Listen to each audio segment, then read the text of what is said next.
Right, I've got my little worm, Gobble Guts worm farm here that now needs to be emptied. It is quite full, as you can see. It's time to empty this bin and start it over again. First, what we're going to do is we're going to remove all the leachate. This is good stuff for your garden. While it's not worm tea, it's very valuable nutrients for the garden. There are some people who say you shouldn't use it. I've been doing it for years. I disagree with them. So we'll empty that first. We'll then let the worms have a time to go down, and then we'll start emptying the bin. Now, often what I do after a feed, I will take the leachate and just pour it back through again, just to keep the moisture levels in the bin at the right amount. Now, there are two ways to get all of this worm castings out of the bin. One is I could just dump the whole bin and then sort it out, but I don't actually like that method because it takes up a lot of space. I prefer to just scrape the top. When you get that out, all the worms have gone down. There are now no worms left in this, and all we do is we're going to just keep on scraping off the top. Anytime you find a worm, just put it back.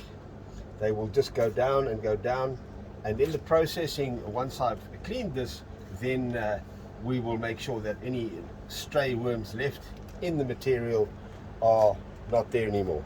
But that's the beautiful compost that we get from this bin.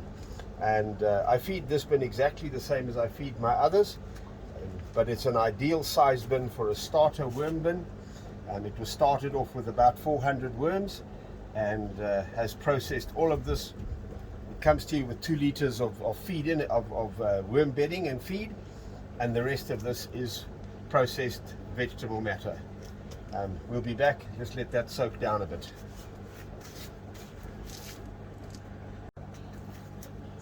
Now, what I do when I harvest, I keep these top layers. This is the latest food value. I keep that, and this will all go back into the bin as the starter bedding for when I start the bin all over again. So the top layer I keep until I have about 2 liters of that. That's enough bedding to get them going, and this goes back in, and that's where the worms start off again, and from there they go straight back into processing the vegetable waste again. So a wonderful way of being eco-friendly and not sending all the stuff to the dump like we so often do, all our vegetable waste. We can turn it into beautiful fertilizer, and this fertilizer can keep all your plants very happy. Right, as you can see, I've changed things up a little bit. It's not the warmest of days here, and the worms are a little bit sluggish, and they're not going down as fast as they normally do. Plus, with the bin getting deep, it's becoming a problem to get the stuff out. So I'm going to run it at an angle now, and then we can just scrape the castings out of the bin. But eventually what will happen, as you can see now, I mean, there you should be able to see how many worms are down there. It's just packed. And they're just not going down fast enough. I might need to, in fact, empty the bin, because it's the first time I've emptied one of these bins. I might need to empty it into a big dish and do it a different way. We will keep an eye on it. But here you can see just how many worms we got here. There are plenty of worms in this bin. As I say, we only started with 400. I think there are going to be quite a few more than that now. Right, so we will watch how that goes.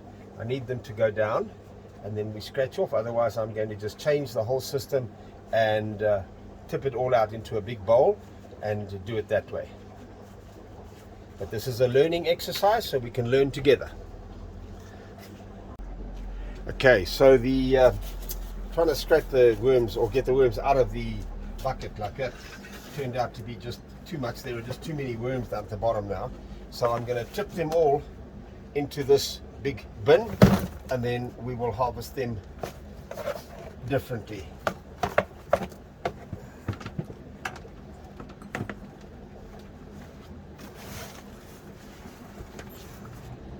And here you can see just how many worms so far have come out. There's just too many now. I will have to harvest differently. So I need to just loosen the soil.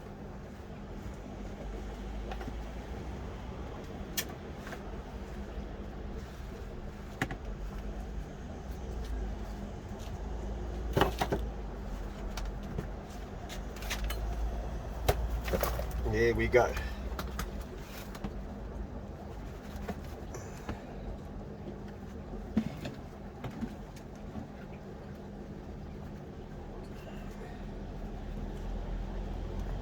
That is the bottom filter. But that will give you some idea of what's in here.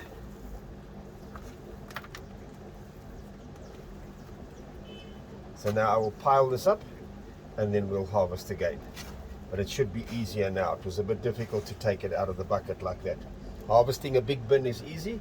These little buckets are a little bit different. But so we'll get it right. And I'll show you when it's all done.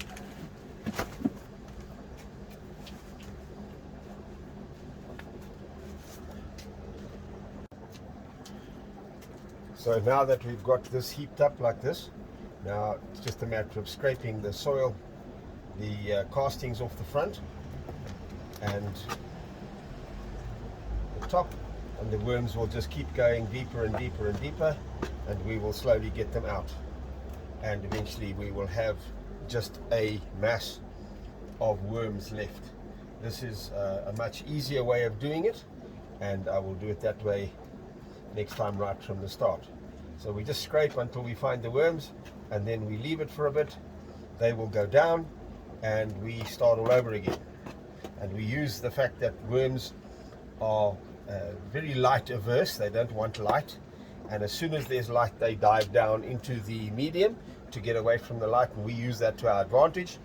We open it up, they go down, we scrape the top off. They see the light, they go down, we scrape the top off, and so we go until it's done, which will be soon now. Alright, we've nearly finished the harvesting now, and we're getting very close to the end. Now we're just taking off the last amount, and if you can see that already, the worms are right here now. Eventually we will just have one large worm ball.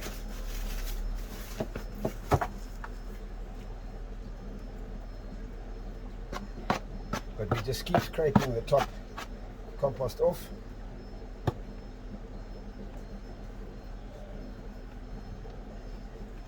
But we've got to a stage where I'm not sure we can harvest very much more.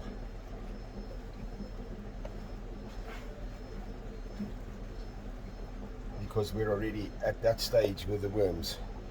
Plenty, plenty, plenty. So what I have learned is that next time I do one of these bins, it will be a dump method. The scraping of the top of the little bin really is too onerous. I'll dump it into the bath like I've done now, and allow them to all just go into a ball. And that's really how it is. And then these castings will be put out to dry. I'll do a video on that, how I dry the castings. And then the process. I've already done a video on how I process them, but I haven't done a video on how I dry them. That'll be coming next. But that's how we harvest. And all of those, just as a matter of interest, that bunch of worms started off as 400 worms. And I think you can see now there's a good deal more than 400 worms in this bin right now. And that's how fast they breed. Thank you. I've now cleaned up the worms, so you can actually see just how many worms came out of the bin. And when you consider that this tub was where they started to where they are now, which must be 4 times, if not more, that amount of worms. But that's all the worms that came out of that small worm bin that I emptied today. Here are the worms back in the bin. and they're on their bedding and will soon all be down. It's one way to check if your bedding is good or not, is to check how quickly the worms go down into it. If they all stay on the surface, then you might have a problem with your bedding. Here we go. This is just a few minutes since I've put them in, and there you can see they've almost all disappeared under the surface. So when that happens, then you know that you have given them good bedding and they are happy in it. And these worms will get their first feed tomorrow. There is no need to wait. As soon as they are happy in their bedding, you can start feeding them. And the sooner you do that, the better, because healthy worms eat all the time. They need no adjustment period or counseling for moving in. They get down and get busy doing wormy things.